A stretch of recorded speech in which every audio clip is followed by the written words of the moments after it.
Hello friends तुम मानक only pedagogy channel को स्वागत। फ्रेंड्स आम FC2 रो प्रथम चैप्टर शिक्षार्थी को बुझीबा रो फर्स्ट चैप्टर रो किछि अंश पढ़िथिले। पूर्व क्लास रे हमें कोन पढ़िथिले ना पूर्व क्लास रे हमें पढ़िथिले शारीरिक विकास रे जो शैशव अवस्था रे केमिति हुए, आद्य बाल्यावस्था रे केमिति हुए, बाल्यावस्था रे केमिति हुए एवं प्राक कैशोर अवस्था रे केमिति हुए एतक हम पढ़िथिले। शारीरिक शैशव जो शारीरिक विकास रो आज हमें पढ़िबा सामाजिक विकास। सामाजिक विकास कोन ठीक सही परि जमती शारीरिक विकास हमर शैशव अवस्था रे होतला, आद्य बाल्यावस्था रे होतला, बाल्यावस्था रे होतला, तापर हमर प्राक कैशोर अवस्था रे होतला। ठीक सही बळी आमे आज पढ़िबा सामाजिक विकास केमिति हुए, एही पर्याय गुडा कर सामाजिक विकास केमिति हुए। तुम जानिछ पिलाटी रो शारीरिक विकास जेतिकी इंपोर्टेंट तार सामाजिक विकास मध्य सेतिकी इंपोर्टेंट। पैरेलली दीटा को पूरा पैरेलली इंपोर्टेंट। केमिति इंपोर्टेंट तुमे माने होची देखिथिबो समस्त मुगली देखुथो, मुगली तार शारीरिक विकास होईची। तमे तो टीवी रे देखुछो से होची एमती कथा कहूची, समस्त बुझी पारछु, इमोशन बुझी पारछु एसब। किंतु जदि जणे पर्टिकुलर जदि सेही सिचुएशन रे जणे साधारण पिल्ला को रखी दबा, जेमति से करा छाड़ गोटे कंपेयर करो गोटे ट्राइबल एरिया गोटे मॉडर्न सोसाइटी, टाउन रे रहउची न गांव रे रहउची, किंतु जणे ट्राइबल एरिया पूरा जंगल भितरे तार जीवन आरंभ रु शेष जंगल रे रहउची। कुह दी जनक भितरे सामाजिक विकासर फरक डिफरेंस, दी जनक भितरे सामाजिक विकासर देखा जीव ना देखा जीवनी? देखा जीव निहाती। जणे होची निज मॉडर्न सोसाइटी विषय रे जेतिकी जानि थिबो,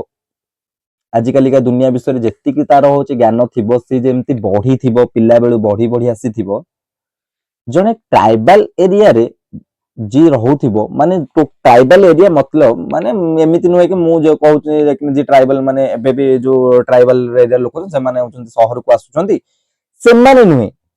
पूरा ट्राइबल एरिया माने पूरा घंच जंगल भितरे सेमानंको जेमिति होची कोन कहलो अंडमान निकोबार आइलैंड रे ओटा अछि कि ना सेंटनर आइलैंड अछि ओटे। से लोक मानकर आम साधारण लोक मानक सहित कोनोसी संपर्क नाही, टोटल विच्छिन्न। माने सेमानंकर जहा चाली चलणी खाइया पिया जहा तांकर आमटू संपूर्ण भिन्न। माने बुझियो चेष्टा करो मु कोन कहबे त सामाजिक विकास कोन संपूर्ण भिन्न तांकर। जो सेंटिनर आइलैंड अछि तांकर सेठी जो लोक मान रहउचंती से माने शिकार करी खाइ, से मान तो आम जे साधारण लोक को तांका आइलैंड देखि से माने मार देबे। से माने केबे तांको आम साधारण लोक को तांको विषय जानिबा को से दउ नाहंती। माने से पूरा आइसोलेट हे कि ना गोटे आइलैंड रे रहउचंती, तो तांको सामाजिक विकास आम सामाजिक विकास मध्य निश्चित फरक थिबो। तबे चला हम शिशुर आज सामाजिक विकास को स्टेज रे कोन कोन हुए से विषय रे जानिबा। प्रथम सामाजिक विकास कहले कोन बुझू सेटा तो प्रथम जानिया ना। सामाजिक विकास कहले शिशुर कोन तार जो आचरण रे परिवर्तन होउची, आचरण रे परिवर्तन होउनी शिशुर। आज गोटे आचरण देखो काली आ गोटे आचरण देखौची।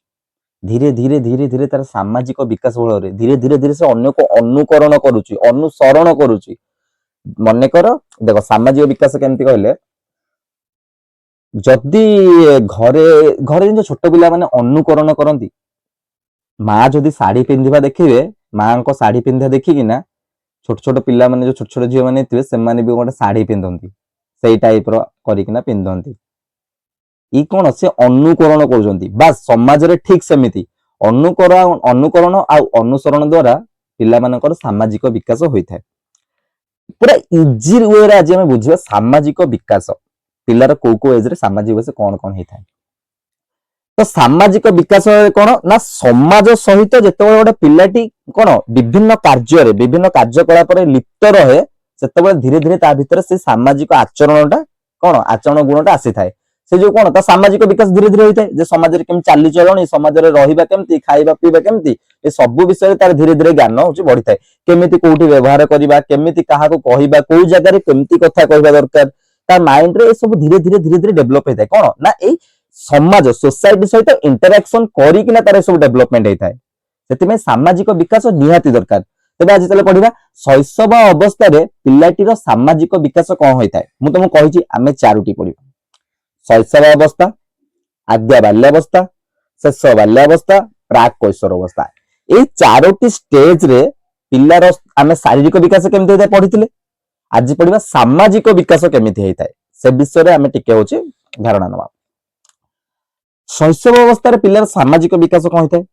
ଗୋଟେ କ୍ୱେଶ୍ଚିନ୍ ଆସେ ଏଠି ପର୍ଟିକୁଲାର ଏମିତି ସେ କ୍ୱେଶ୍ଚିନ୍ ପକାଏ ପିଲାଟିର ସାମାଜିକ ବିକାଶ କେଉଁ ବୟସ କେଉଁ ପର୍ଯ୍ୟାୟରୁ ଆରମ୍ଭ ହୋଇଥାଏ।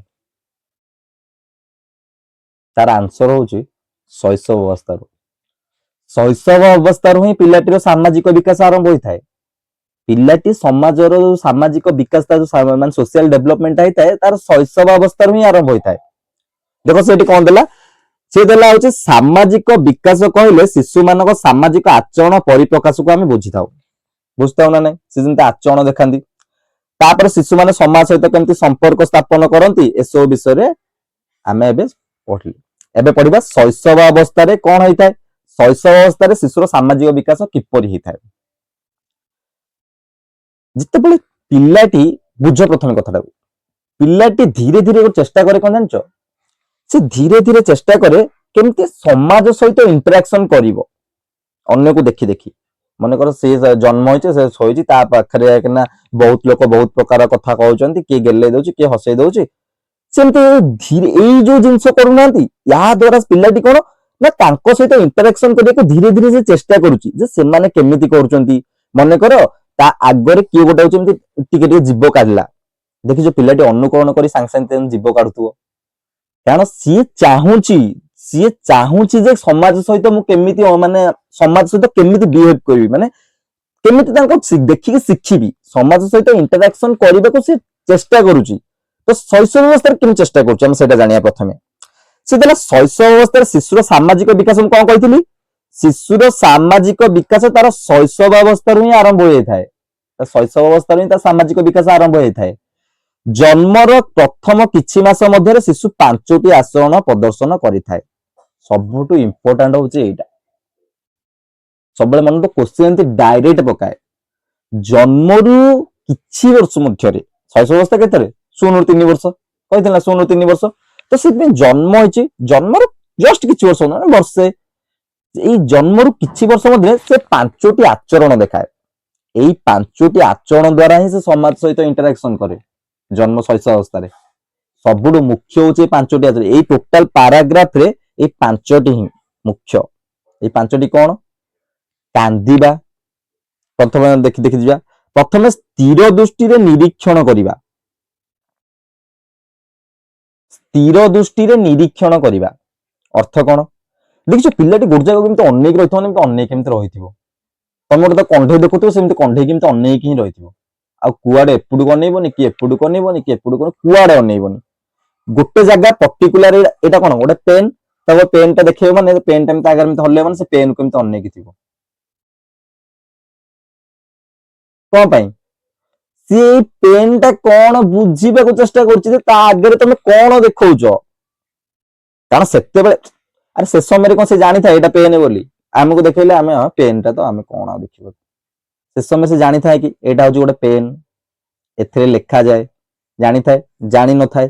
ସେଥିପାଇଁ ସେ କଣ ନା ଏଇଟାକୁ ଯୋଉ ଗୋଟେ ଜିନିଷ ଦେଖୁଛ ତା ପାଇଁ ସେଇଟା ନୂଆ। ତ ନୂଆ ମାନେ ସେ କଣ, ଆମେ ଯେମିତି ମନେ କରୁ ଗୋଟେ ଜାଗା ହଠାତ୍ ଗୋଟେ ଜାଗାକୁ ଏମିତି ଆଚମ୍ବିତ ହେଇକି ଆମେ ଅନେଇକି ରହୁଛୁ। ତ ଅନେଇକି କଣ ପାଇଁ ରହୁଛୁ ଆମେ ଆଚମ୍ବିତ ହେଇକିନା, ଆମେ ସେ ଜିନିଷଟା ଦେଖିନଥିଲୁ, ଏତେ ଆଶ୍ଚର୍ଯ୍ୟ ଜିନିଷ କହିକିନା ଆମେ ତ ଅନେଇକି ଆମେ ରହୁଛୁ।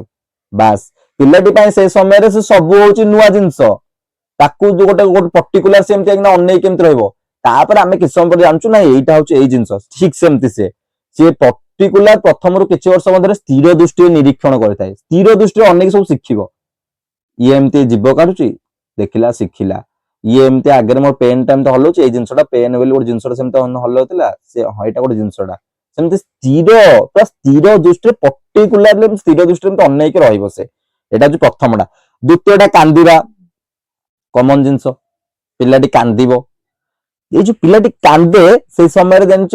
ପ୍ରାୟତଃ ମାନେ ମା ମାନେ ହିଁ ପ୍ରାୟତଃ ହଉଛି ଏଇକିନା ପର୍ଟିକୁଲାର ସେ ଧୀରେ ଧୀରେ ଜାଣିଯାଏ। ମା ମାନେ ହଉଛି ଧୀରେ ଧୀରେ ଜାଣିଯାଆନ୍ତି। କଣ ଜାଣିଯାଆନ୍ତି, ପିଲାଟିକି ମୋର ଭୋକ ହଉଥିବ ଆଉ କାନ୍ଦୁଥିବ। ପିଲାଟିକି ମନେ କର ତାକୁ ହଉଛି ଏକିନା ତାର ଦେହ କିଛି ଖରାପ ଥିବ ସେ କାନ୍ଦୁଥିବ ତା ମାନେ ଯୋଉ ଏକିନା ମା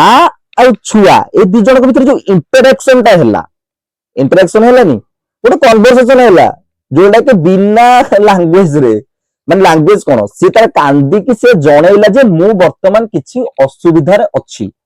ମତେ କିଛି ଜିନିଷ ଗୋଟେ ପ୍ରୋବ୍ଲେମ ହଉଛି ଆଇଦର ମତେ ଭୋକ ଲାଗି ଯାଇପାରେ ନହେଲେ ହଉଛି ଏକିନା ମୋ ଦେହ ଖରାପ ଥାଇପାରେ ମୋ ପେଟ କାଟୁଥାଇପାରେ ସେ କିଛି ବି ତାର ପ୍ରୋବ୍ଲେମ ହଉଛି ସେଥିପାଇଁ ସେ କଣ କାନ୍ଦିଲା ତ ମା ଏଇଟା ହଉଛି ଜାଣିପାରିଲା ମନେକର ଆମେ ପର୍ଟିକୁଲାର ନ ଜାଣିଲେ ପାରିଲେ ତ କିଛି ଜାଣିପାରୁ ଆମେ ତ ଏତିକି ଜାଣିପାରୁଛୁ ନା ପିଲାଟି କାନ୍ଦୁଛି ଅର୍ଥାତ୍ ତାକୁ କିଛି ପ୍ରୋବ୍ଲେମ ହଉଛି ତ ଏଇଟା ଇଣ୍ଟରାକ୍ସନ ହେଲା ଦି ଜଣ ଭିତରେ ତ ଏଇଟା ହଉଛି କାନ୍ଦିବା ତ ପ୍ରଥମଟା କଣ ସ୍ଥିର ଦୃଷ୍ଟିରେ ନିରୀକ୍ଷଣ କରିବା ଦ୍ୱିତୀୟଟା କାନ୍ଦିବା ତୃତୀୟଟା ହଉଛି ହସିବା ପିଲାନି ଦେଖୁ କଣ ଟିକେ ଦେଖେଇଦବ ଏମିତି ଟିକେ ଦେଖେଇଦବ ମାନେ ସେମିତି ହସୁଥିବେ କାହିଁକିନା ତମକୁ ଦେଖେଇ ତମକୁ ଦେଖେଇ ନା ଏମିତି ମନେକର କିଛି ଗୋଟେ ଜିନିଷ ତାକୁ ଗୋଟେ ଦେଖେଇଦବ ତାକୁ ଯଦି ଭଲ ଲାଗିଲା ସିଏ ହସିବ ତ ପିଲାଟି କଣ ସେ ସମୟରେ ଖୁସି ଟିକେ ଅଛି ତ ଆମେ ଜାଣିଲେ ନା ପିଲାଟି ଟିକେ ହଉଛି ଖୁସି ଅଛି ପିଲାଟି କେତେ ପ୍ରକାର ଆୱାଜ କରିକିନା ମାନେ ସୋସାଇଟି ସହିତ ଇଣ୍ଟରାକ୍ସନ କରନ୍ତି ଯେମିତି ପର୍ଟିକୁଲାର ଗୋଟେ ଜିନିଷ ଗୋଟେ ୟାକୁ ଗୋଟେ ସାଇକୋଲୋଜିଷ୍ଟ ମାନେ ୟାକୁ ଅନୁଧ୍ୟାନ କରିଥିଲେ ସେ ମିନିମମ୍ ଟା 5ଟା ନା 7ଟା ସାଉଣ୍ଡ ବାହାର କରିଥିଲେ ଯୋଉ ସମୟରେ କୋଉ ସମୟରେ ପିଲାଟି କୋଉ ସାଉଣ୍ଡ ଭୋକ ଲାଗିଲେ କୋଉ ସାଉଣ୍ଡ ବାହାର କରିବ ତାପରେ ଯଦି ତାକୁ କିଛି ପ୍ରୋବ୍ଲେମ ହଉଥିବ କୋଉ ସାଉଣ୍ଡ ବାହାର କରିବ କେତେବେଳେ କୋଉ ସାଉଣ୍ଡ ବାହାରିବ ସେଟା ଗୋଟେ ଅନୁଧ୍ୟାନ ସେ କରିଥିଲେ ସେଟା ହଉଛି ହାୟର ଷ୍ଟଡିରେ ଅଛି ସେଟା ହଉଛି ପରେ କେତେବେଳେ ଶୁଣିବା ହସିବା କଣ ସ୍ଥିର ଦୃଷ୍ଟିରେ ନିରୀକ୍ଷଣ କଲା କାନ୍ଦିଲା ତାପରେ ହସିଲା ଅସ୍ପଷ୍ଟ କୁଳୁକୁଳୁ ଶବ୍ଦ ବାହାର କରିବ ଅସ୍ପଷ୍ଟ କୁଳୁକୁଳୁ ଶବ୍ଦ କରିବା ଅସ୍ପଷ୍ଟ ସ୍ପଷ୍ଟ କି ସେ କହୁଛି କି ମୁଁ ଖାଇବି ମତେ ଭୋକ ଲାଗିଲାଣି ମାନେ ମିନିଂଫୁଲ ସେଣ୍ଟେନ୍ସ ସେ କିଛି ମିନିଂଫୁଲ ସେଣ୍ଟେନ୍ସ କି ମିନିଂଫୁଲ ୱାର୍ଡ କହୁଛି କି ଦିଟା କହୁନି ମିନିଂଫୁଲ ସେଣ୍ଟେନ୍ସ କି ମିନିଂଫୁଲ ୱାର୍ଡ କିଛି ବି କହୁନି ସେ ଅସ୍ପଷ୍ଟ କୁଳୁକୁଳୁ ଶବ୍ଦ କରିକି କହୁଛି ଏମିତି ଅସ୍ପଷ୍ଟ ମାନେ ସେ ସ୍ପଷ୍ଟ ହବନି ସେ ଶବ୍ଦ କୁଳୁକୁଳୁ ଶବ୍ଦ କରିକିନା କହୁଛି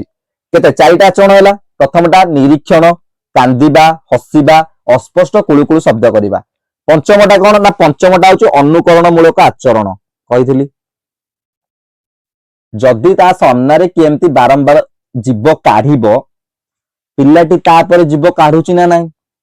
ଶିଖି ଯାଉଛି ସେଟା ତା ଅର୍ଥ ସେ କଣ କଲା ତମକୁ ସେ ଅନୁକରଣ କଲା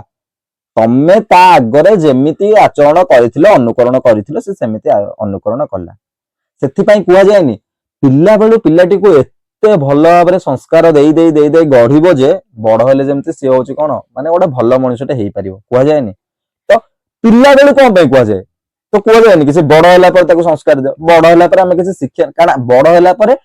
ଆମର ଗୋଟେ ସୋସିଆଲ ମାନେ କଣ କହିଲେ ଆମର ଗୋଟେ ସାମାଜିକ ମାନେ ଆମେ ଚିନ୍ତାଧାରା ଆମ ମାଇଣ୍ଡ ଭିତରକୁ ଆସି ଯାଇଥାଏ ମାନେ ଆମେ ଗୋଟେ କନସିୟସ ହେଇଯାଇଥାଉ ମାନେ ସୋସାଇଟି ପ୍ରତି ଆମେ କନସିୟସ ହେଇଯାଇଥାଉ ଆମେ ଖରାପ ଭଲ ଭିତରେ ଡିଫରେନ୍ସ ଜାଣିପାରୁ କିନ୍ତୁ ଆମକୁ ଯଦି ଖରାପରେ ଯୋଉ ପ୍ଲେଜର ମିଳୁଛି ଆମେ ସେ ଖରାପ ହିଁ କାମ କରୁ ଖରାପ କାମ କରି ଯଦି ଆମକୁ କ୍ଷଣିକ ପାଇଁ ବି ଖୁସି ମିଳୁଛି ଆମେ ଖରାପ କାମ କରୁ ଆମେ ଜାଣିଥାଉ କିନ୍ତୁ ସେଟା ଖରାପ କିନ୍ତୁ ଛୋଟ ପିଲାଙ୍କ କେସରେ ଏଇଟା ହେଇନଥାଏ ସେ ଖରାପ ଭୁଲ ଭିତରେ ଡିଫରେନ୍ସ ଜାଣିପାରନ୍ତିନି ସେ ଅନୁକରଣ କରନ୍ତି ତୁ ଯଦି ଖରାପ କିଛି କଲୁ ସେ ଅନୁକରଣ କରି ସେ ଖରାପଟା ଶିଖିଲେ ତୁ ଯଦି ଭଲ କିଛି କରିବୁ ତାହେଲେ ଅନୁକରଣ କରି ସେ ଭଲ ହିଁ ଶିଖିବେ ସେଥିପାଇଁ 5ଟି ଆଚରଣ ପିଲାମାନେ ଶୈଶବ ଅବସ୍ଥାରେ 5ଟି ଆଚରଣ ଦେଖାନ୍ତି ମନେ ରହିଲା ପ୍ରଥମେ ନିରୀକ୍ଷଣ କରିବା ସ୍ଥିର ଦୃଷ୍ଟିରେ ନିରୀକ୍ଷଣ କରୁଥିବେ ଦ୍ୱିତୀୟଟି କାନ୍ଦିବା ତୃତୀୟଟି ହସିବା ଚତୁର୍ଥଟି ଅସ୍ପଷ୍ଟ ବା କୁଳୁକୁଳୁ ଶବ୍ଦ କରିବା ପଞ୍ଚମଟି କଣ ନା ଅନୁକରଣ ମୂଳକ ଆଚରଣ ଦେଖାଇବା ଏଇ 5ଟି ଆଚରଣ ପିଲା ବେଳେ ଅଛି ତାପରେ ଏଠି ଆଉ କଣ ଦେଇଛି ନା ଯେତେବେଳେ ସେ ଧୀରେ ଧୀରେ ତାଙ୍କ ବୟସ ବଢି ବଢିଯାଏ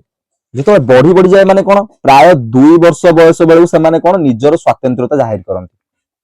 ଅର୍ଥ କଣ ମୋର ଏଇ ଗାଡି ଦରକାର ମାନେ ଦରକାର ମୁଁ କିଛି ଜାଣିନି ମୋର ଏଇ କଣ୍ଢେଇ ଦରକାର ମାନେ ଦରକାର ମୁଁ କିଛି ଜାଣିନି ତେଣିକି ଯାହା ହଉଛି ହେଇଯାଉ କାନ୍ଦିକି ମାନେ ମେଳାକୁ ଯାଇଥିବେ ଯାତ୍ରା ବୁଲିବାକୁ ଯାଇଥିବେ ବାପାଙ୍କ ସହିତ ମତେ ଯଦି ଗୋଟେ ଗାଡିଟା କି ଗୋଟେ ବନ୍ଧୁଟା ଦେଖେଇଥିବେ ମୋର ଏଇଟା ହିଁ ଦରକାର ସେଇଟା ଦରକାର ପୁଣି ସେ ପର୍ଟିକୁଲାର ଜାଗାରେ ହିଁ ଦରକାର ଯଦି ସେଇ ବନ୍ଧୁଟା ତମେ ଅନ୍ୟ ଜାଗାରେ ବି ତାକୁ କିଣିବ ସେ କାନ୍ଦିକି ଗଡିବ ନା ମୋର ସେଇ ଗୋଟାକୁ ହିଁ ଦରକାର ସେଇଟା ହଉଛି ତାଙ୍କ ସ୍ୱାତନ୍ତ୍ରତା ସେ ସ୍ୱାତନ୍ତ୍ରତା ଜାହିର କରନ୍ତି ମୋର ପର୍ଟିକୁଲାର ଜିନିଷ ଦରକାର ତେଣିକି ତା ପ୍ରତିବଦଳରେ ଯାହା ହଉଛି ହେଇଯାଉ ଏଇଟା ହଉଛି ତାଙ୍କ ସ୍ୱାତନ୍ତ୍ରତା ଏଇ ସ୍ୱାତନ୍ତ୍ରତା ସେ ଜାହିର କରନ୍ତି କଣ ନା ଜନ୍ମରୁ କିଛି ବର୍ଷ ମଧ୍ୟରେ 2 ବର୍ଷ ବେଳକୁ ମାନେ 3 ବର୍ଷ ବେଳକୁ 2 ବର୍ଷ ବେଳକୁ ସ୍ୱତନ୍ତ୍ରତା ନିଜର ଜାହିର କରିଥାନ୍ତି तापर कौन ना पितामाता कथा को अमान्य करती पितामाता बापा मना कर नाई तू किणेनि सी कहते ना ना मुझे किणवी किणवी माने किणवी मुझे कांदिकी गड़ी किणवी माने किणवी से स्वातंत्र जाहिर करती तापर 2 वर्ष रु 3 वर्ष बयस मध्य शिशु माने बाह्य जगत विषय साधारण मनोभाव पोषण करती एथर 3 वर्ष खंडे हेलानी सी धीरे धीरे बाहर जगत सहित साधारण मनोभाव पोषण करेंगे अर्थात कौन गोटे पॉइंट मन रखि था 2टा पॉइंट प्रथमटा कौन पिलाटी बाह्य जगत रु साथी जगत पिलाटी गृह गृह परिवेश रु साथी परिवेश रु बाह्य परिवेश आड़ को गति करे मन माने गृह परिवेश रु साथी परिवेश रु बाह्य परिवेश आड़ की गति करे मन रहा ता अर्थ कौन पिलाटी प्रथम घरे तार घर सहित इंटरेक्शन करे घरे जते सब लोक अच्छा सहित इंटरेक्शन करे तापर कौन निज सांग साथी धीरे धीरे बनाए मन कर मो पड़िशा घर रोज सांग साथी धीरे धीरे बनइला तो गृह परिवेश रु साथी परिवेश रु बाह्य परिवेश कौन धीरे धीरे बड़ है बाहर दुनिया कथा जानिला सब कथा जानिला एटा हूँ गृह परिवेश रु साथी परिवेश रु बाह्य परिवेश से कौन देला ना शैशवावस्था शिशु मैंने सामाजिक परिवेश मोटामोटी भाई गृह परिवेश द्वारा ही होता है 3 वर्ष जो गृह परिवेश भितर जो 3 वर्ष पर्यंत जो पीरियडटा रहा 0 रु 3 0 रु माने जन्म रु 3 एई भितर से कौन ना निज घर सहित ही बहुत भाव बंडिंग थाए घर सहित बापा माँ समस्त बापा यहाँ आनले माँ यहाँ आनला बाहर जगत किसी जाए आसे ना घरे भल पूरा घरे जहाँ कहले से सारा जिद करेंगे घरे रहे सब धीरे धीरे एथर कौन गृह परिवेश सरला एथर धीरे धीरे सी मान साथी परिवेश आड़ की गति करेंगे देख ये सरला आमर शैशव अवस्था शिशुर विकास सामाजिक विकास केमिति होछि एबे पढ़िबा आद्य बाल्य अवस्था सामाजिक विकास केमिति होछि मु कहछि बाल्य अवस्था 2 भाग ना आद्य बाल्य अवस्था शेष बाल्य अवस्था तार शारीरिक विकास केमिति होछि आ शेष बाल्य अवस्था तार शारीरिक विकास केमिति होछि आद्य बाल्य अवस्था कोन 3 रु 6 मु कहिछि आद्य बाल्य अवस्था 3 रु 6 आ शेष बाल्य अवस्था होछि 6 रु 10 बा 12 एतिक होछि मु कहिछि तो आद्य बाल्य अवस्था सामाजिक विकास केमिति होछि सेटा हमें जानिबा आद्य बाल्य अवस्था शिशुर देख ये देला प्रथम से देला कौन ना आद्य बाल्य अवस्था शिशु मान सामाजिक संपर्क गृह परिवेश रु साथी परिवेश और बाह्य परिवेश आड़ को संप्रसारित होता है जान लो आद्य बाल्य अवस्था कौन होता है ना गृह परिवेश रु 3 वर्ष प्लस है गृह परिवेश 3 वर्ष भीतर रहा गृह परिवेश रु साथी परिवेश सांग साथी गला साथी परिवेश बाह्य परिवेश आड़ को गति करता है माने आद्य बाल्य अवस्था आद्य बाल्य अवस्था से कौन ना आद्य बाल्य अवस्था से मेन मेन पॉइंट गुड़ा डिस्कशन करबा सब पढ़ी किसी लाभ नहीं आद्य बाल्य अवस्था शिशु कौन था ता भीतर नेतृत्व गुण विकास होता है माने गोटे चलो गोटे खेल खेलिबा आज गोटे खेल खेलिबा मु हेबी राजा भाई राजा के राजा हो मु हेबी पिला कहने राजा मु मो छोड़ा भाई चोर पुलिस कहबा पुलिस मु चोर तमे ता माने कौन ए समय धीरे धीरे तार लीडर क्वालिटी नेतृत्व नवा गुणर विकास धीरे धीरे तार होता है अरे टीवी देखला सब जगह देखला ना ये पावरफुल कैरेक्टर ए पावरफुल कैरेक्टरटा मु नेबी तो नेतृत्व गुणर विकास होता है सांग साथी भीतर से खेलना बांटिया शिखी जाता है और तो कंढेटा मते आज देई था तो मते तू कंढेटा दउनो तो देले मते कंढे देले मु आज खेलीबी मु आज खेलीदेबी तते काली फेरे देबी कहंती ना नहीं तो शेयरिंग मेंटालिटी तो रास्ता है आद्य बाल्य अवस्था रे माने शेयर करबा किछि जिंस को मु तते एटा तू मते आज मतो गाड़ी दे मु तते आज तते मोर कंढे दोछि कहंती ना नहीं तो शेयरिंग तो रास्ता है ताबरे कोन ए समय रे अन्य साथी सहित खेलना बांटिबा सेमान सहित प्रतियोगिता सहयोग करबा प्रतियोगिता करंती चलो दौड़ीबा किए फास्ट होस देखिया तापर दल रे नेतृत्व नेबा लीडरशिप क्वालिटी आस्ता है तापर दलपति अनुगामी हेबा मान दलपति जहाँ कहे से हम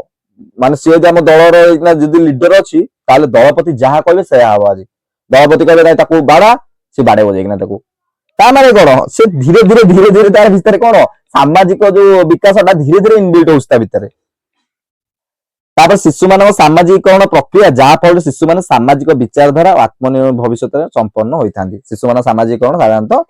देख देला शिशु मानकर सामाजिकरण साधारणतः अनुशासन और अनुकरण प्रणाली रे होता है अनुशासन और अनुकरण प्रणाली रे माने घरे रोता शासन रहिबो माने जदि अधिक दुष्ट होउची ताकू टिके होउची एक डिसिप्लिन करबा सिखेबा ना नहीं तू एमती करनी नहीं तू एमती कर तागिद करिवे तते बाड़ेइबे तो अनुशासन अनुकरण अनुकरण बाहर गला देखिला जे जा कर से कला से धीरे धीरे बाहर के गोटे जाकिना मन कर के गोटे क्या गोटे लांगुएज यूज कर देके गाली कर देछि से ताको शिखि आसे घरे बकौछि बापा कहउछन्ती एठी कोन तू ए भाषा कोड शिखिलु तो सी कोड शिखिला सी एई समाज रु शिखिछि सी कोन निज भितर कोन माने नेई आस्तिला ना कोन मन कर कि गोटे भलो कामटा कला ताको जाकिना देखि घर से मन कर घरे जाकिना समस्त को से भलो काम सेई कामटा कला समस्त खुशी हेले बापा पचारिबे तू ए कामटा कोड शिखिलु तो बढ़िया तू भलो शिखि कोड शिखिलु सी कोन कहबो नहीं यांको घरे एमती होतिला यांको घरे एमती करंती ता माने कोन समाज रु ही से शिखिला बुझि पारलो एति क्लियर होला समस्तଙ୍କର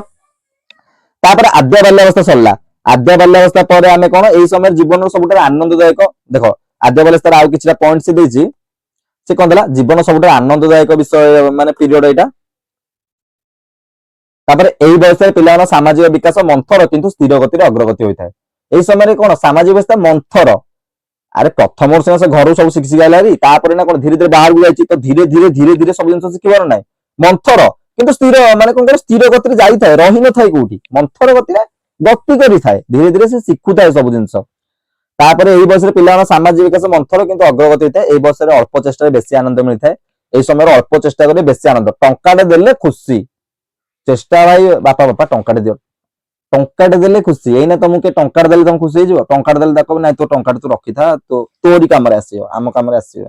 तो सेतबेले टंकाटे देले खुशी अल्प जिंस रे से बहुत खुशी से समय रे पांती आद्य बाल्य अवस्था रे मन रहिला कारण से माने कोन अधिकांश समय सांग साथी मेळ रे कटांती अधिकांश समय खेल बुलार तांकर जाय 3 रु 6 वर्ष पर्यंत अधिकांश समय खेल बुलार जाय तापर बाह्य जगत जीवत वस्तु घटना से जानिया पे से निजे चेष्टा करंती बाहर जो जीवन माने बाह्य जगत सहित गाई मौसी छेली गच्छ ए सब विषय बाहर जिन सहित से निजे निजे इंटरेक्शन करी जानती से गच्छ को जाइना कथा कहउथिबे तू सियाड़ जा तू याडा ता माने कोन से ता सहित धीरे धीरे इंटरेक्शन करूछंती तो बाह्य जगत विषय से धीरे धीरे इंटरेक्शन करती आद्य बाल्य अवस्था तापर आमे होची पढिबा से आद्य बाल्य अवस्था पर आमे कोन पढिया परवर्ती बाल्य अवस्था ए जो प्रथम किछटा पॉइंट करली एटा परवर्ती बाल्य अवस्था रे प्रकृति रे भी जाउची आद्य बाल्य अवस्था रे भी जाउची कारण 6 वर्ष जो एंड होची 6 वर्ष एंड रो जे ना कोन होइता ना होची से धीरे धीरे शिखिताय किंतु जो 6 वर्ष हम कहली एतो जो कहली जो आनंददायक स्मरण अधिकांश सांगसाथी मेल रे कटांती ए सब कोन 6 वर्ष आसले से कटि थांती अधिकांश समय सांगसाथी कोठी मिलिबे स्कूल रे मिलिबे ट्यूशन रे मिलिबे घरे मिलिबे कि घरे कोन एते सांगसाथी अछंती कि बाहर पर सांगसाथी घरे आसिकना रहिलेनी कि प्रथम उदार नाही तो जो परवर्ती बाल्य अवस्थाटा एटा होची कोन स्कूल एज 6 वर्ष 10 12 वर्ष कहलिबा स्कूल एज तो स्कूल रे बहुत सारा सांगसाथी मेल रे कटांती पूरा माने अल्प आनंद समय माने स्कूल को कथा रे कहंतीनी स्कूल समयटा जेतबेले थिलेनी सेतबेले जाकिना दीदी एकिना कोन कहलो जहा एन्जॉय करिया कथा कर देलो आमे को सेतबेले कोन भाबुतलु कॉलेज गले बहुत एन्जॉय हेबो कॉलेज टा जिया दरकार ना जेतबेले कॉलेज आसलु जेतबेले अधिक पाठ पढी पढी आसलु एबे कोन इच्छा होची स्कूल रे थिलु भलो थिलु टेंशन बोली गोटे जिंस नथिला एबे टेंशन नाही एबे टेंशन ही टेंशन ता व्यतीत किछि नाही सेतबेले ता व्यतीत जहा थिला से सब थिला किंतु टेंशन ही नथिला खाइबा पीवा सब ठीक ठाक होतला खेल बुल होतला पाठ होची 100 रु 10% की 15% पढ़ा होतला खेल 100 रु 200% खेल होतला ता माने कोन से समयटा हम पई बहुत बहुत आनंद जायथिला सेति पई कोन एई समय रे कोन पिता माता होची अधिक जत्न नेबा दरकार से देला कोन एई समय रे होची पिता माता पिल्ला मानकर अधिक जत्न नेबा दरकार दरकार नै पिता माता यदि एई समय रे केयरलेस हे जिवे तांको भलो न्यूट्रिशन मिलिबोनी भलो खाइबा मिलिबोनी तापर होची मन कर ताको सांग साथी रो दूरे रखिबे ता मेंटली प्रेशर पड़िबो तार से समय रे मेंटल प्रेशर दबा ही दरकार नै पिल्लाटी जेते ओपनली खेलिबो ओपनली बुलिबो ओपनली पढिबो सेते तार सामाजिक विकास भलो होई पारिबो साइकोलॉजिस्ट माने कहंती पिल्लाटी को मातृभूमि कोल रे छाडी दियो से सेठु बहुत किछि सिखि जीवो ना कि पिल्लाटी को पूरा जन्म तुम एसी रूम भीतर ही रख ताको बाहर को 1% बाहर को गोड़ काढ़ीबा को दियोनी से पिल्लार सामाजिक विकास सेतिके ही कमी कमी जीवो टीवी देखिकी ना बही पढ़ी की केते सामाजिक विकास हो बाहर जाके बुल बाहर तो देखिले तो जाय सामाजिक विकास हो ना ବାହାରେ କେମିତି କଣ କାହାର ଚାଲିଚଳଣି କେମିତି ଖାଦ୍ୟପେୟ କେମିତି ବାହାରେ ବୁଲିଲେ କିନ୍ତୁ ତାର ବାହାରକୁ ଗଲେ ତ ଗୋଟେ ଜିନିଷ ଶିଖିପାରିବ ନା। ସେଥିପାଇଁ ପିଲାଟିକୁ କଣ ନା ପିଲାରେ ବାହାରେ ଛାଡିବା କିନ୍ତୁ ବାପା ମାଙ୍କ ଯତ୍ନ ବହୁତ ଦରକାର। ପିଲା ଠିକ ସେ ନ୍ୟୁଟ୍ରିସନ ପିଲା ଠିକ ସେ ଖାଉଛି ନା ନାହିଁ ପିଲା ଠିକ ସେ ପିଲା କାହା ସହିତ ମିଶୁଛି ମାନେ ଡିସିପ୍ଲିନ ସହିତ ପିଲାଙ୍କର କଣ ନା କେୟାର କରିବା ଦରକାର ଏଇ ସମୟରେ ଏଇ ଯୋଉ ପରବର୍ତ୍ତୀ ବାଲ୍ୟାବସ୍ଥାରେ। ତାପରେ ଆମର କଣ ଆଗକୁ ଦେଇଛି ନା ଏଇ ସମୟରେ ବିଦ୍ୟାଳୟ ଶିକ୍ଷା ଆରମ୍ଭ ମୁଁ କହିଦେଇଛି ନା ନାଇଁ 6 ବର୍ଷ ବୟସରେ ବିଦ୍ୟାଳୟ ଶିକ୍ଷା ଆରମ୍ଭ ହେଇଥାଏ। ଏଇ ଯୋଉ 6 ବର୍ଷ ବୟସରେ ବିଦ୍ୟାଳୟ ପ୍ରବେଶ କରିବା ପରେ ସେମାନେ ପିତାମାତାଙ୍କ ଉପରେ ମାନେ ବିଦ୍ୟାଳୟକୁ ଯେତେବେଳେ ପିଲା ଯିବେ ଗୋଟେ ଇଣ୍ଟରେଷ୍ଟିଂ କଥା ମନେ ରଖିଥାଅ ବାପା ମାଙ୍କ ଉପରେ ଆଉ ଏତେ ନିର୍ଭରଶୀଳ ନୁହେଁ। ସାଙ୍ଗସାଥି ଯଦି ହେଇଗଲେ ସ୍କୁଲରେ ପ୍ରଥମ ତ କିଛି ଦିନ କାନ୍ଦିବେ ବହେ କାନ୍ଦିବେ ବିଶ୍ୱାସ କରିବନି ଆମେ ବି ତ କାନ୍ଦିଛୁ ଆଉ ତାଙ୍କ କଥା ଅନ୍ୟ କଥା କଣ କହିବା ବହୁତ କାନ୍ଦିବୁ ନାଇଁ ମୁଁ ଯିବିନି କିନ୍ତୁ ଯେତେବେଳେ ଦେଖିବେ 10-15 ଦିନ ହେଇଗଲା ପରେ ସ୍କୁଲ ନଗଲେ କାନ୍ଦିବେ ମୁଁ ସ୍କୁଲ ଯିବି ମାନେ ଯିବି ମୁଁ ସ୍କୁଲ ଯିବି ଆଜି ସ୍କୁଲରେ ଆମର ସେ ଟିଫିନ ଆଣିବ ଆମେ ଖାଇବୁ ମିଶିକିନା ଖେଳିବୁ ଆମେ ମୁଁ ଘରେ ରହିବିନି ଘରେ ରହିଲେ କାନ୍ଦିବେ। ପ୍ରଥମରୁ କଣ ନା ଘରେ ରହିବା ପାଇଁ କାନ୍ଦନ୍ତି ଦ୍ୱିତୀୟରେ କଣ ନା ଘରେ ରହିଲେ କାନ୍ଦିବେ ସେ ତ ସାଙ୍ଗସାଥି କଣ ବାପା ମାଙ୍କ ଉପରେ ଅଧିକ ନିର୍ଭରଶୀଳ ଆଉ ସେ ହେବେନି ସିଏ ପୁରା ସ୍କୁଲ ଗଲେ ସ୍କୁଲରେ ବାପା ମା ସେଥିପାଇଁ ପିଲାମାନଙ୍କୁ ସ୍କୁଲ ଛାଡ଼ିଦେଲା ପରେ ବାପା ମା ପୁରା 10ଟାରୁ 4ଟା ଶାନ୍ତି ଘରେ ରହିଲେ ହଇରାଣ କରିଦଉଛି 10ଟାରୁ 4ଟା ଶାନ୍ତି ପିଲାମାନେ ସେଥିପାଇଁ କଣ ବାପା ମାଙ୍କ ଉପରେ ଅଧିକ ନିର୍ଭରଶୀଳ ହୁଅନ୍ତିନି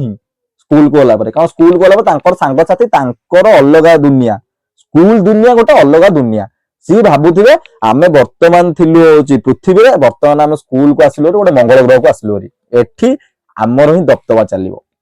ଏଇଟା ହଉଛି ପିଲାମାନେ କଣ ଆଉ ବାପା ବାଡେଇବାକୁ ନାହାନ୍ତି ବାପା କଣ ବାଡେଇବେ ନା କଣ ବାପା ଘରୁ ଆସିକି ନା କଣ ସ୍କୁଲରେ ବାଡେଇବେ ନା କଣ ବାଡେଇବେନି। ତାମାନେ ସ୍କୁଲକୁ ଯୋଉ ପିଲାମାନେ ଆସନ୍ତି ଯୋଉ ସାମାଜିକ ପରିବେଶ ତାଙ୍କ ସାମାଜିକ ବିକାଶ ହୁଏ ସ୍କୁଲରେ ବହୁତ ଆନନ୍ଦଦାୟୀ ହୁଏ। ବାପା ମା ନିର୍ଭରଶୀଳ ବେଶୀ ବାପା ମାଙ୍କ ଉପରେ ନିର୍ଭର ହୁଅନ୍ତିନି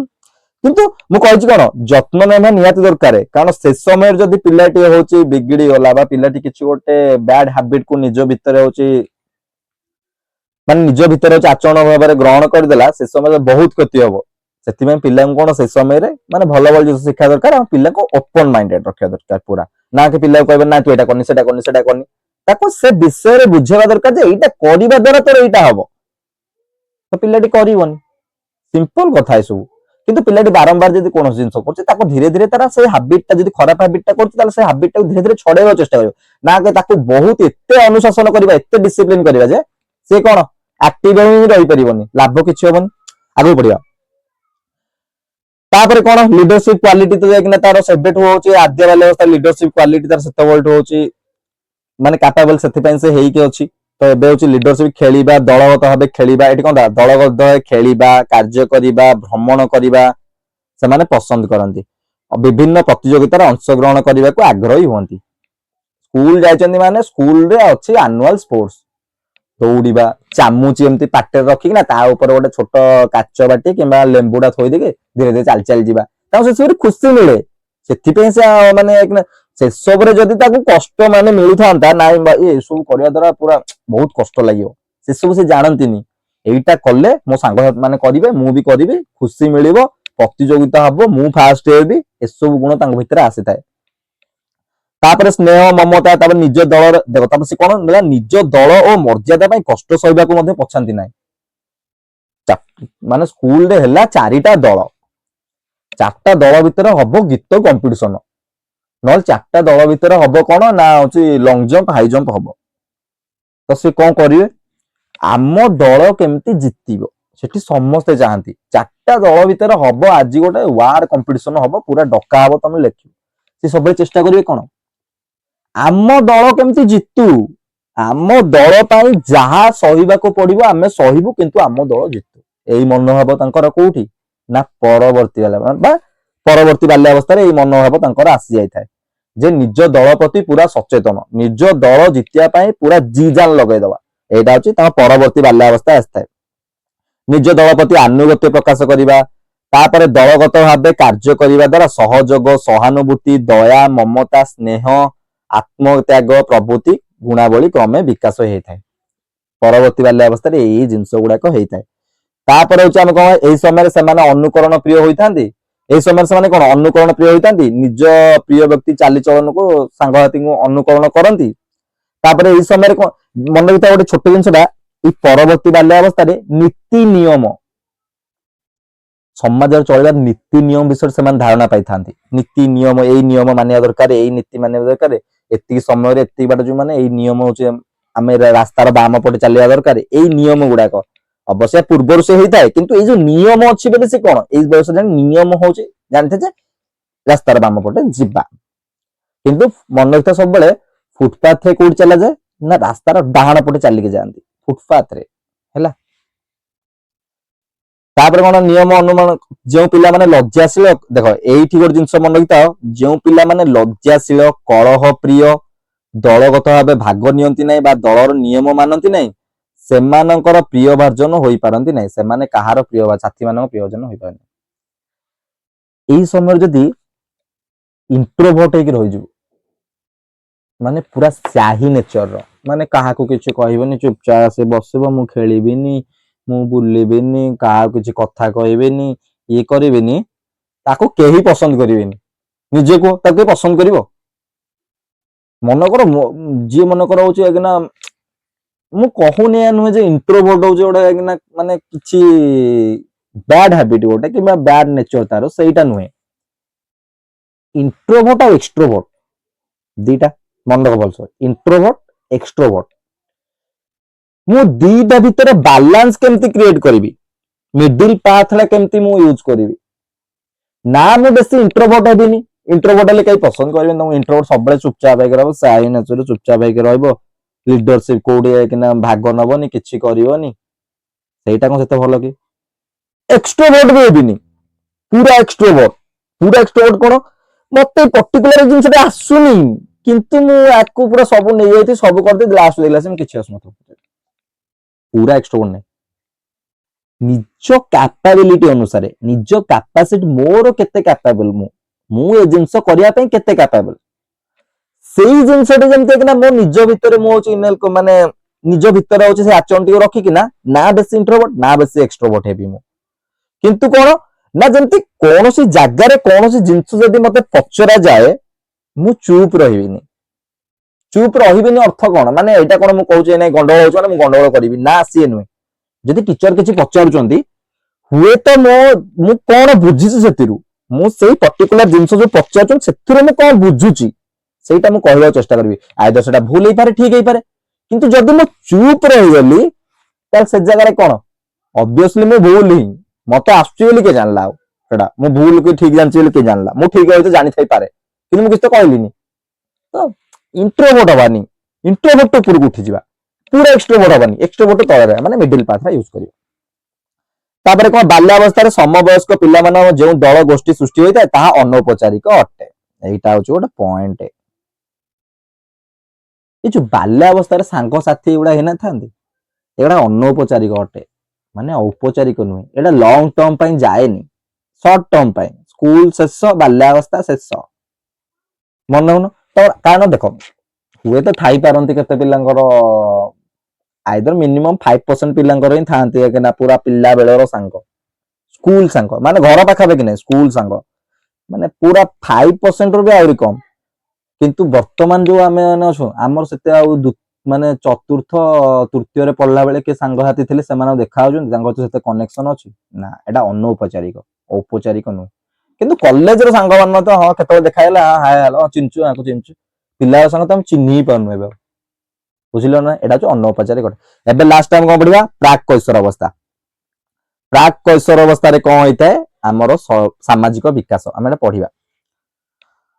हां टिके हो जे पेन रे लिखिबा रे प्रॉब्लम होउची प्राक कैशोर अवस्था ए पीरियड जानथियो प्राक कैशोर अवस्था केतुर केते ना प्राक कैशोर अवस्था 10 रु 12 रु 13 बा 14 एति बंद पिल्लाटी ए समय रे को क्लास रे थिबो सप्तम अष्टम पंचम तो क्रॉस कर ना षष्ठ सप्तम अष्टम अपर प्राइमरी थिबो ना नै पिल्लाटी तो कुह सब बेले तो क्वेश्चन रो आंसर करबा गोटे इंपोर्टेंट कथा मन रख पिल्लाटी रो को एज कथा पचरा जाउची क्वेश्चन रे शैशव अवस्था रे एज पचरा जाउची ना कैशोर अवस्था रे एज पचरा जाउची सेही अनुसार तार आंसर दबा ତମେ ଯଦି ପଚାର ପ୍ରାକ୍ କୈଶୋର ଅବସ୍ଥାରେ କଣ କରନ୍ତି, ତମେ ଆନ୍ସର ଦବ କଣ ନା ପିଲାଟି କୁଳୁ କୁଳୁ ଶବ୍ଦ କରେ, ଅସ୍ପଷ୍ଟ ଭାବରେ ଉଚ୍ଚାରଣ କରେ। ପ୍ରାକ୍ କୈଶୋର ଅବସ୍ଥାରେ ଏଗୁଡା କରେ କି? ଏଗୁଡା ଶୈଶବ ଅବସ୍ଥାରେ କରେ। ବୁଝିପାରିଲ? ସେଥିପାଇଁ ହଉଛି କଣ ନା ଏଜ କୁ ଦେଖିକି, ପର୍ଯ୍ୟାୟକୁ ଦେଖିକି ତାର ଆନ୍ସର ଦବା। ପିଲାଟିକୁ ଆଖି ଆଗରେ ପିଲାଟିକୁ ମୁଁ ଇମାଜିନ କରୁଛି, ଷଷ୍ଠ ସପ୍ତମ ଅଷ୍ଟମ ପିଲା ଆମେ ପଢେଇବାକୁ ଯାଇଥିଲୁ, ଆମେ ଟିଚିଂ ରେ ଯାଇଥିଲୁ, ଷଷ୍ଠ ସପ୍ତମ ଅଷ୍ଟମ ପିଲା କେମିତି ଆଚରଣ କରନ୍ତି ସେ ସବୁ ଆମେ ଦେଖିଛୁ। ବହୁତ ଭଲ ଭଲ ଆଚରଣ କରନ୍ତି, ବହୁତ ଭଲ ପିଲା ଅଛନ୍ତି। ତ ତାଙ୍କ ଆଚରଣଟା ହଉଛି ଆମକୁ କଣ ନା ସେଇ ସମୟରେ ଆମକୁ ଶିଖିବାକୁ ପଡିଲା ଯେ ଗୋଟେ ପ୍ରାକ୍ କୈଶୋର ଅବସ୍ଥାରେ ପିଲାଟି କେମିତି ବିହେଭ କରେ ସମାଜ ସହିତ। ବହୁତ ଭଲ ଭଲ ବିହେଭ କରନ୍ତି, ସମାଜ ସହିତ କେମିତି ବିହେଭ କରେ ସେଇଟା ହଉଛି ଆମେ ଟିଚିଂ ରେ ଯାଇଥିଲୁ, ଆମେ ତମେ ବି ଯେତେବେଳେ ଟିଚିଂ ରେ ଯିବ ସେତେବେଳେ ତମେ ମାନେ ବି ଦେଖିବ ହେଲା। ତ ପ୍ରାକ୍ କୈଶୋର ଅବସ୍ଥାରେ କଣ ନା ଦଳଗତ ମନୋଭାବରେ ପରିବର୍ତ୍ତନ ଘଟିଥାଏ। ତ ଦଳଗତ ମନୋଭାବ ପ୍ରାକ୍ କୈଶୋର ଅବସ୍ଥାରେ ଦଳଗତ ମନୋଭାବରେ ପରିବର୍ତ୍ତନ ଘଟିଥାଏ। କୌଣସି ଦୁଃସାହସିକ ଦେଖ ମୁଁ ତମକୁ କହିଥିଲି ନା ଶାରୀରିକ ବିକାଶରେ ଏ ଯୋଉ ପ୍ରାକ୍ କୈଶୋର ଅବସ୍ଥା କଣ ମିଥ୍ୟା ପରିପକ୍ୱତା। ସେମାନେ ଭାବନ୍ତି ଆମେ ପୁରା ମାନେ ବର୍ତ୍ତମାନ ଆମେ ଏ ସୃଷ୍ଟିର ସଂହାରକର୍ତ୍ତା ବିନାଶକର୍ତ୍ତା, ଆମେ ସୃଷ୍ଟିକର୍ତ୍ତା ବି ଆମେ ଭାବନ୍ତି। ମିଥ୍ୟା ପରିପକ୍ୱତା, ଯାହାକି ସେ ପରିପକ୍ୱ ହେଇନି, ପରିପକ୍ୱତା ତାଙ୍କ ଭିତରେ ସେ ମ୍ୟାଚୁରିଟି ସେଟା ଆସିନଥାଏ। ସେ କିନ୍ତୁ ଭାବନ୍ତି ଆମେ ସବୁ ଜାଣିଛୁ, ଆମେ ସବୁ କରିପାରିବୁ, ଆମେ ଏ ଦୁଃସାହସିକ କାମ କରିପାରିବୁ। ଏଇ ସମୟରେ କଣ ଆସେ ନା କୌଣସି ଦୁଃସାହସିକ ଓ ଉତ୍ତେଜନାପୂର୍ଣ୍ଣ କାର୍ଯ୍ୟ କରିବା, ଦୁଷ୍ଟାମି କରିବା, ନିଜ କାର୍ଯ୍ୟ ଅନ୍ୟମାନଙ୍କ ଦୃଷ୍ଟି ଆକର୍ଷଣ କରିବା ପାଇଁ କୌଣସି ପ୍ରକାର ଚମକପ୍ରଦ କାର୍ଯ୍ୟ କରିବାକୁ ସେମାନେ ଦଳଗତ ଭାବେ ଚେଷ୍ଟା କରନ୍ତି। ସେମାନେ ଇଣ୍ଡିଭିଜୁଆଲ ହଉ କିମ୍ବା ଦଳଗତ ଭାବେ ହଉ ଏସବୁ ଚେଷ୍ଟା କରନ୍ତି। ଆଜି ଯାଇକିନା ଏଇ ଜାଗାରେ ହଉଛି କିନା ମନେକର କଣ ମାନେ ଟେବୁଲଟା ହଉଛି ପଙ୍ଖାଟା କଣ ଭୁଲନି ତାକୁ ଭାଙ୍ଗି ଦିଅ, କଣ ଭାଙ୍ଗି ଦିଅ ଆକୁ, କିଛି ଫୋପାଡ଼ି ଦିଅ ତାକୁ। ସେ ସମୟରେ ତାଙ୍କ ମାଇଣ୍ଡ ଟା କଣ ମାନେ ପୁରା ବିଚଳିତ ଅବସ୍ଥାରେ ସମାଜ ସହିତ କରନ୍ତି। କୋଉଠି ପ୍ରାକ୍ କୈଶୋର ଅବସ୍ଥାରେ। ତେଣୁ ସେମାନଙ୍କ ସଂଗଠନ ଓ ଦଳଗତ କାର୍ଯ୍ୟ ଯେପରି ସମାଜ ଉପଯୋଗୀ, ସମାଜ ଅନୁମୋଦିତ ମାର୍ଗରେ ପରିଚାଳିତ ହୁଏ, ସେଥିପାଇଁ ତୁମେ ମାନେ ସଚେତନ ହେବା। ଦେଖ ଏଠି ବଢିଆ ପଏଣ୍ଟ ହେଲା, ଆଜ ଏ ଟିଚର ତମେ ଗୋଟେ ଟିଚର ହିସାବରେ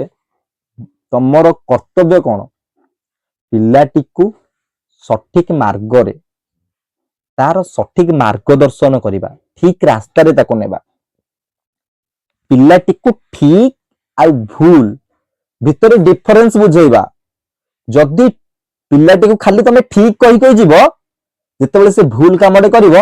ସେ ଜାଣିପାରିବନି ସେଟା ଭୁଲ ବୋଲି। ଜାଣିବ କେମିତି? ତମେ ତ ପିଲାଟାକୁ ଖାଲି ଠିକ ଠିକ ଠିକ ଠିକ ଶିଖେଇ ଆସିଛ। ସେ ସମୟରେ ପିଲାଟିକୁ ଯୋଉ ପ୍ରାକ୍ କୈଶୋର ପିଲାଟିକୁ ଠିକ ଭୁଲ ବିଷୟରେ ଅବଶ୍ୟ ତାର ସେତେବେଳେ ସେତେ ଧାରଣା ଆସିବନି, ସେ ବୁଝିପାରିବନି ସହଜରେ। କିନ୍ତୁ ଆଜ ଏ ଟିଚର ତମର କର୍ତ୍ତବ୍ୟ ହଉଛି ତମେ ପିଲାଟିକୁ ଠିକ ଜିନିଷ ଆଉ ଭୁଲ ଜିନିଷ ଭିତରେ ପାର୍ଥକ୍ୟ ଦେଖେଇବ, ଯେ ଏଇଟା କରିବା ଦ୍ୱାରା ଏଇ ପରିଣାମରେ ପହଞ୍ଚିବ, ଏଇଟା କରିବା ଦ୍ୱାରା ଏଇ ପରିଣାମରେ ପହଞ୍ଚିବ। ଯାହାଦ୍ୱାରା ପିଲାଟି ନିଜେ କନସିୟସ ହେଇପାରିବ, ନିଜେ ସେ ଜିନିଷ ପ୍ରତି ହଉଛି ନା କଣ ଆକାଉଣ୍ଟେବିଲିଟି। ମନେକର କୌଣସି ଜିନିଷ ଯଦି ମୁଁ କରୁଛି, ମୁଁ ଯେମିତି ତା ପ୍ରତି ଆକାଉଣ୍ଟେବିଲିଟି ମୋର ରହିଥିବ। ମୁଁ ତା ବିଷୟରେ ଯଦି କରୁଛି ସେଇଟା ବିଷୟରେ ମୁଁ ଯେମିତି ପୁରା ସଠିକ ଜିନିଷ ଜାଣିଥିବା ଦରକାର, ଯେ ଏଇଟା ମୁଁ କରୁଛି ଭୁଲ କରୁଛି। ଗୋଟେ ଟିଚର ହିସାବରେ ତମର କର୍ତ୍ତବ୍ୟ ସେଇଟା। ସ୍କୁଲରେ ତମେ ଏମିତି ହିଁ ପିଲାଙ୍କୁ ବଢେଇବା ଦରକାର। ଆଉ ନା ତ ଆଉ ତମେ ପିଲାଙ୍କୁ ବୁହେ ବାଡେଇବ, ବାଡେଇ ତାଙ୍କୁ ଯାଇକିନା ସେ ଆଜି ବାଡେଇ ଦେଲ, କାଲିକି ସେ ମାଡଟା କଣ ରହୁଛି ତମ କଥା, ତମେ ତ କିଛି କଥା ଦିଟା କହୁଥିବ ବାଡଉଥିବ 5ଟା, କୁଆଡେ କଣ ହବ? ପିଲାଟିକୁ ବୁଝେଇବାକୁ ଚେଷ୍ଟା କରିବ। ଦଣ୍ଡମୁକ୍ତ ଅଞ୍ଚଳ ବୁଝିଥାଏ, ଏତିକି ମନେ ଥାଏ, ଦଣ୍ଡମୁକ୍ତ ଅଞ୍ଚଳ। ପିଲାଟି ହେଲ୍ପଲାଇନ ନମ୍ବର କାନ୍ଥରେ ଲେଖା ହେଇଯାଇଛି, ସେଇ ହେଲ୍ପଲାଇନ ନମ୍ବରରେ କଲ୍ କରିକି କମ୍ପ୍ଲେନ କରିଦେଇ ପାରିବ। ଏତିକି ମାଇଣ୍ଡରେ ରଖିଥାଅ। ଏହି ଅବସ୍ଥାରେ ପ୍ରତ୍ୟେକ ପିଲା ସାଧାରଣତଃ ସାମାଜିକ ପ୍ରତିଷ୍ଠା, ନିଜର ଦଳ, ସହଯୋଗ, ସ୍ୱୀକୃତି, ଆଦର, ସ୍ନେହ, ମମତା ଏସବୁ ଯାଇକିନା ହର୍ଲକ, ଏଇଠି ଦେଖ ହର୍ଲକ ତାଙ୍କ 3ଟି ଦେଇଥିବେ। ହର୍ଲକଙ୍କ ମତରେ ଆଦ୍ୟ କୈଶୋର ଅବସ୍ଥାରେ ଆବଶ୍ୟକତା ଗୁଡିକୁ ପୂରଣ କରିବା ମୁଖ୍ୟତଃ 3ଟି ଦିଗରୁ ବିଚାର। ହର୍ଲକ ମନେ ରଖିଥାଅ, ସାମାଜିକ ବିକାଶର ପ୍ରାକ୍ କୈଶୋର ଅବସ୍ଥାରେ ଜଣେ ସେ ହଉଛି ଏଜୁକେସନ ମାନେ ଯୋଉ ସାଇକୋଲୋଜିଷ୍ଟ ଜଣେ ମାନେ ମନସ୍ତତ୍ତ୍ୱବିଦ ଜଣେ ଅଛନ୍ତି, ସେମାନେ ସେ କଣ ଦେଇଥିଲେ ନା 3ଟି ପ୍ରକ୍ରିୟା, 3ଟି ଦିଗରୁ ବିଚାର କରିଥିଲେ ପିଲାଙ୍କୁ। କଣ ନା ସମୟରେ, ଏହି ସମୟରେ ବୟସ୍କ ଗୁରୁଜନ ମାନଙ୍କ ଅନୁମୋଦିତ ଆଚରଣ ଓ ସାମାଜିକ ମୂଲ୍ୟବୋଧ ଏବଂ ବ୍ୟବହାରକୁ ଗ୍ରହଣ କରିବାରେ ଆବଶ୍ୟକତା ସେମାନେ ଅନୁଭବ କରନ୍ତି। ଏହି ସମୟରେ ସେ ବହୁତ ଆବଶ୍ୟକ କରନ୍ତି। टीचर माने केमती तांको फ्रेंडली हेबे, टीचर माने तांको सांग भली तांको बिहेव करिवे, बापा माँ जेमती सांग साथी भली बिहेव करिवे, तांकर जेम सेई एई सब जिंस से आशा करंती। द्वितीय गने पिता माता आत्मीय स्वजन गुरुजन मान निर्मल निस्वार्थ स्नेह ए समय से चेष्टा करते घर जमी मत पूरा भल पूरा माने भल माने खाया पिया देके मत भल व्यवहार मो प्रति करंतु, मत ड्यूड व्यवहार करंतु नहीं। एसबू जिनस से चाहे यही समय यही पर्यायर कौटी ना सामाजिक विकास प्राक कैशोर अवस्था निज शक्ति उपर निर्भर कर कठिन परिश्रम चेष्टा बल में उपयुक्त लक्ष्य हासिल करने से उत्साही हूँ कंपिटिशन देदब। आज काली यही चैप्टर पढ़ी आसो गर्ल्स और बॉयज भितर कंपिटिशन हम देखिए किए पढ़नी समस्ते पढ़ी आसवे कारण से चाहिए कौन आम ही जितिया दरकार समस्ते किसी ना कि पढ़ी आसवे 100% रु 85-90% प्लस पढ़ी आसवे से कौन यही समय कौन ना निजर कठिन परिश्रम चेष्टा बल से कौन ना उपयुक्त लक्ष्य हासिल करने उत्साही हूँ से आवश्यकता गुड़ पूर्ण हेले से सामाजिक विकास संभव। यही आवश्यकता जो पूरण हो सामाजिक विकास सठिक भाव में संभव। तो आज क्लास में सामाजिक विकास पढ़िले सामाजिक विकास तो थे दी थर गंटे रिविजन भी करदब भितर किसी ना भितर बहुत सिंपल जिनस अच्छी बस माइंड टा फोकस टाक एज पर्टिकुलर एज को पर्याय कथा कहूँ पिलाटी कौन आचरण करे कौन करे गोटे टीचर हिसाब से मोर करबा कौन दरकार एतिक माइंड रख पाठ पूरा इजी हो। तो आज क्लास को एंड करवा टाइम तो आज क्लास बहुत लंबा क्लास हो गलानी आज क्लास को एंड करवा। जय जगन्नाथ।